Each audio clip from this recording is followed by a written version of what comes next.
Well, hello there. Welcome to the Chicago Burlington and Quincy Railroad and the Chicago and Northwestern Railway in Wyoming. Today is June 3rd, 2023. This is layout update number 43. I'm Mark Pruitt, refrigerator car icer. If you're new to the channel, welcome. I don't say this very much because I see it all the time in the videos I watch, but it does bear mentioning occasionally. If you like what you see, why not go ahead and subscribe to the channel? It's easy if you're watching on a computer. Just click the little red locomotive down in the lower right-hand corner of your screen. If you're watching on a TV or a phone, you won't see the little red locomotive. You'll have to subscribe in the usual way. Well, I thought April was busy, but that was nothing compared to May. I spent well over 100 hours working on the layout on several big projects. Let's take a look at them. Last month we ended with this small house being prepped for shingles. It's still waiting.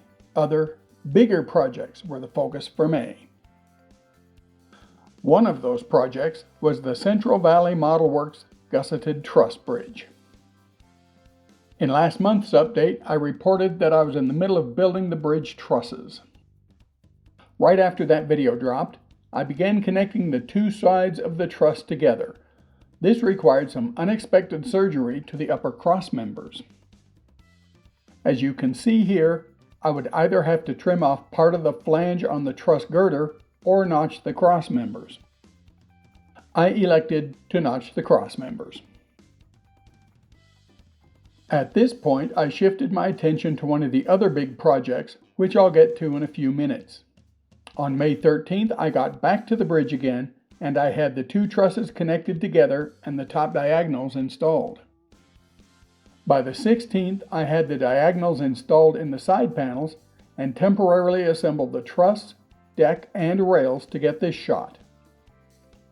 By the way, I did get a response to my email to Central Valley that I sent in late April. This was followed up with a couple of very pleasant phone conversations with the owner. For all that Central Valley has been in business since before I was born, it's a one-man operation right now, and the owner is swamped with work to keep things going. I was short a few parts on the bridge build, and those were sent to me at no cost. The new parts arrived on the 20th. By the 22nd, I finished the bridge and painted it on the 23rd. Here's the finished result. I'll install the bridge in a few months when that part of the Lander branch is ready. I wish I could say it was fun to build, but the unclear instructions and videos made it much more frustrating than it should have been. The owner is aware of these things. In fact, he mentioned them to me during our phone calls, and he has plans to correct the shortcomings. So, would I have bought the kit knowing in advance how hard it would be to build it? You bet! It's a fine-looking model, especially when you consider the skill level of the guy who put it together. And that was it for the bridge. Now we move on to the really big project for the month. In mid-January, I had extended the Burlington mainline west to Basin. In mid-February, with my friend Walt's help, I built the Grable benchwork. By the end of February, the Lander benchwork above Grable was done. And by the end of March, I had the skyboard installed for both Grable and Lander. As May rolled around, it was finally time to build one of the most worrisome parts of the entire layout, the removable section between Himes Curve, west of Basin, and Grable. I've been playing with different ideas for this removable section since I first planned the layout. I considered a simple lift out like I had on the layout in Allendale, South Carolina years ago. I thought about a hinged drop-down bridge similar to the one Jason Woods did for his The Escarpment layout. I thought about something similar to what John of the Schuylkill River Valley calls a glide-up gate. This one looked interesting, and I did some preliminary design on both manual and motorized versions of this. And finally, I thought about a swing-out gate similar to this one by professional layout builder Peter at Superior Model Railroads. Links to all of these channels and videos are in the description. A variety of considerations for the removable section design, including weight, potential for damage, complexity of the build, and ease of use, led me to conclude that a swing-out gate would probably be the best choice. Then, as luck would have it, I was watching a layout update video by Ray Brown of the Bessemer and Lake Erie in HO scale. He talked briefly about his double-deck swing gate at the entrance to his layout room. This looked a lot like what I was thinking of, so I asked him if he might put together a short video about his swing gate. He did. The video appeared on March 26th, going into detail on many aspects of his gate. I watched it several times and wound up borrowing much of his design approach for my own use. I hope you don't mind, Ray. By the way, Ray is building a layout that makes mine look like a Thomas the Tank Engine 4x8. Check out his channel. You'll be very impressed. While in general I did use a lot of Ray's concepts in building my swing gate, my specific requirements were different. For example, I only need a single deck gate. Let's go into the details. On May 6th, I started building the gate. A key part of a trouble-free movable section like this is, as Ray pointed out in his video, solid and rigid attachments for the hinges. The first thing I did was build a lower attach frame to carry the load of the free end of the gate into the room walls. This was made out of my usual BC plywood 3/4 by 3-inch strips and some miscellaneous 2x3 cleats. Tying this in with the benchwork will give a very stable hinge mounting and pivot axis. I want this gate to be as trouble-free as possible, and one of the ways I hope to accomplish that is by using red oak for construction of the gate structure throughout. Oak is much stronger than most woods and also a lot less affected by humidity swings than more common benchwork construction lumber, so I spent a few extra bucks to use it. With the lower attach frame installed, I added the hinge mount that tied the supports together. This consists of two 1x3s facing to the right, capped with another 1x3 facing to the left, the face plate. Like I said, I want this thing to be solid. Next, I began fitting the hinges. I decided to use door hinges rather than gate hinges because door hinges generally have tighter tolerances. By midday on the 7th, I had the hinges mounted. I tested the alignment by pushing the pivot plate into the open position and back again. It pivoted easily, so the alignment was good enough. I wanted the framework flat, so I assembled it on the big table in the library. That marble top is very flat. The next day, I attached the frame to the pivot plate and began adding bracing. By the end of the day, I had the bracing completed. The gate easily swung open and closed. Next came construction of the rest for the free end of the gate when it's in the closed position. I wanted a hefty support here so that the span wouldn't bounce up and down at all while trains are on it, and it would also act to hold the gate in the closed position. This was built just like the hinge mount, though not nearly as long. It was attached to the fixed Grable benchwork. With the rest in place, I double-checked the gate for level. Look at that, spot on. How lucky could I get? I added a simple wooden block stop for the gate closed position, and at this point the gate structural framework was finished. Friction between the gate frame and the rest hold the gate in the closed position. If I'd used softer woods for construction, I would have needed a latch to hold the gate closed, and the stop would not hold up over time. Using oak for construction simplified the design significantly. When I started working on the subroad bed, I found I needed to add a cross brace to the gate to support a riser. Then I began adding the risers. It's now the 11th of May, by the way. I attached the sub-road bed to the gate and carefully leveled it, then screwed the risers to the framework. This first piece of sub-road bed extended unbroken onto the Grable fixed benchwork. By doing it this way, I could ensure that the sub-road bed on the free end of the gate would match precisely to the fixed sub-road bed. There are actually two pieces of sub-road bed across the gate, as one of the tracks through the area is on a slight downgrade out of Grable. With the sub-road bed secured to both the gate and the Grable benchwork, the gate was immobile. I had to crawl out of the train room that night, under the gate. The next day, I cut the sub-road bed at the gate. Unfortunately, I cut it wrong.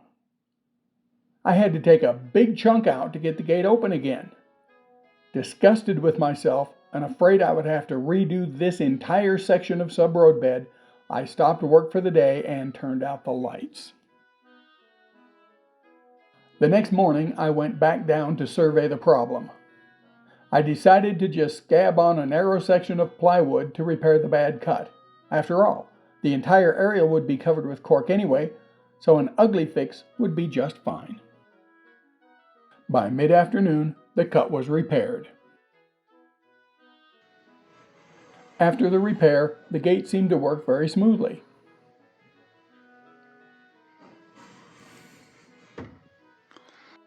With the gate opening and closing properly, I added cork and began laying out track center lines. The Grable yard throat will be partially on the gate, so this will get a bit complicated.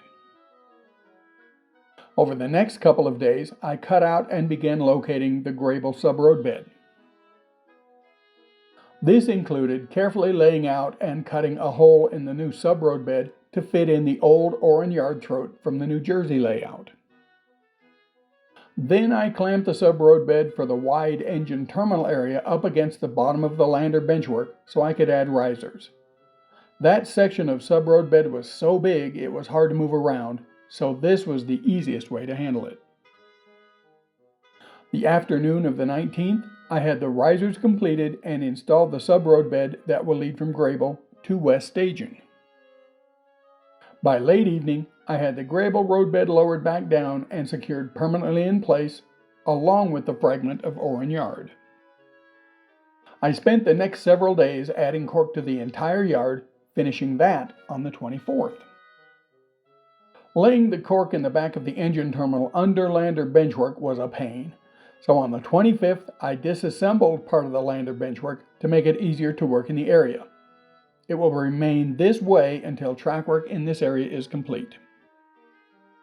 Once the Lander benchwork was removed, I spent a couple hours mounting the Grable turntable, then installing roadbed for the main line leading towards Douglas. Now it was finally time to add some new track. I laid tracks through Himes Curve and onto the hinged end of the swing gate. Then I crawled under the gate and called it a day.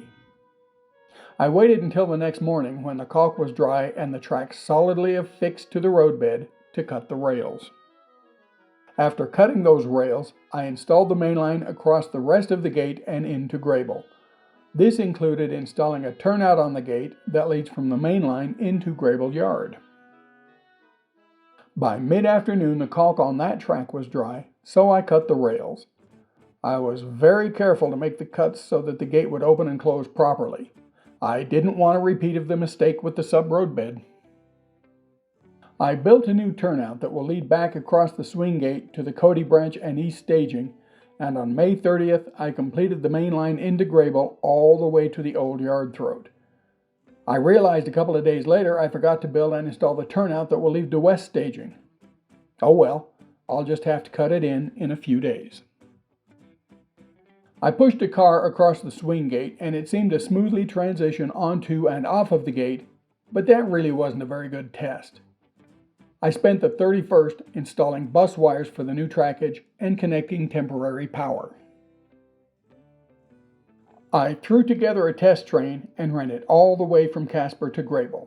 Here's a few highlights. Hey, maybe this is worth going back to that interrupted intro to this month's video, huh?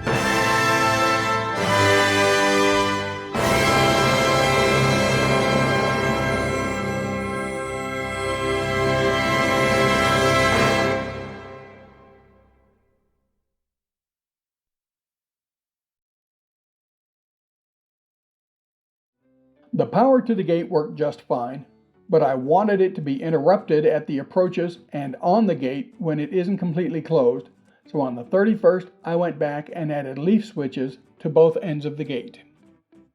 I'm installing insulated rail joiners on all tracks several feet away from the gate at both ends. The switch at the Himes curve end of the gate cuts power to the approach tracks from that side and to the gate tracks themselves, while the one at the Grable end cuts power to all tracks approaching the gate from that side. Just one more thing for the month. At the end of April, the Powder River stock pens look like this. The truss bridge and swing gate took the lion's share of time this month, but I did manage to spend a bit of time on the pens this past week. They look like this now. There are just a couple more corrals to build and finish, then it will be time to install them at Powder River. And that's it.